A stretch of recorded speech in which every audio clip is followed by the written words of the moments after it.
Pouvoir utiliser la puissance de l'océan et l'énergie des marées pour produire de l'électricité, la concrétisation de cette utopie a vu le jour en 1966 entre Dinard et Saint-Malo dans l'estuaire de la Rance. Le chantier de l'usine marémotrice de la Rance a débuté dans le début des années 60, en 1961. L'inauguration a été faite par le général de Gaulle en 1966 et depuis donc l'usine marémotrice fonctionne et produit son énergie propre et renouvelable.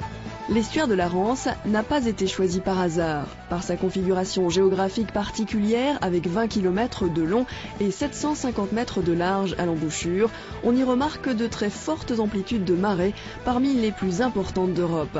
Aux équinoxes, donc, la marée peut atteindre 13,50 m, ce qui en fait le site avec les plus forts coefficients de marée en Europe et au monde.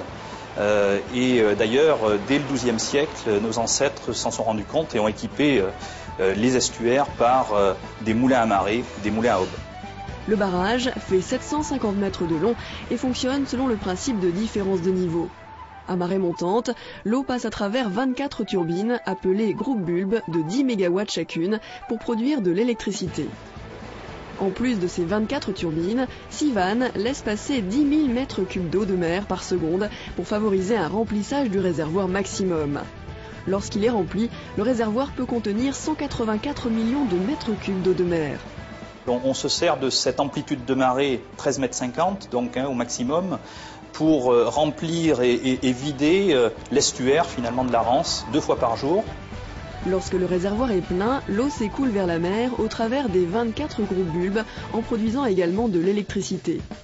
Le barrage fonctionne donc à double sens. L'usine marémotrice produit 540 gigawattheures par an. C'est l'équivalent de la consommation d'une ville de 300 000 habitants. Bon, ici, on a l'habitude de dire l'équivalent de la consommation de l'agglomération de Rennes. Après 40 ans d'exploitation, le bassin de la Rance est aujourd'hui le seul site où peut être évalué à long terme l'impact écologique d'un aménagement marémoteur. Aujourd'hui, tout le monde s'accorde à dire que s'il y a eu un impact pendant la phase de chantier, pendant quelques années après la fin des travaux, l'ordre de grandeur une dizaine d'années, puisque le milieu aquatique a dû retrouver un équilibre. Depuis, c'est-à-dire depuis environ 30 ans, eh bien, ce même milieu a trouvé son état d'équilibre, ou du moins un nouvel état d'équilibre, qui fait qu'aujourd'hui, toutes les recherches qui sont faites démontrent qu'il n'y a pas d'effet sur la faune et sur la flore.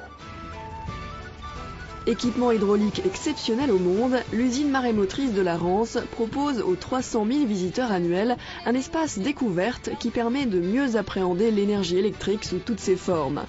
D'ailleurs, les touristes ne sont pas les seuls à s'intéresser à cet outil de production performant. Et on a encore la visite de Coréens, d'Australiens, de Canadiens qui, avec des sites un petit peu équivalents, se posent la question de construire également une usine marémotrice.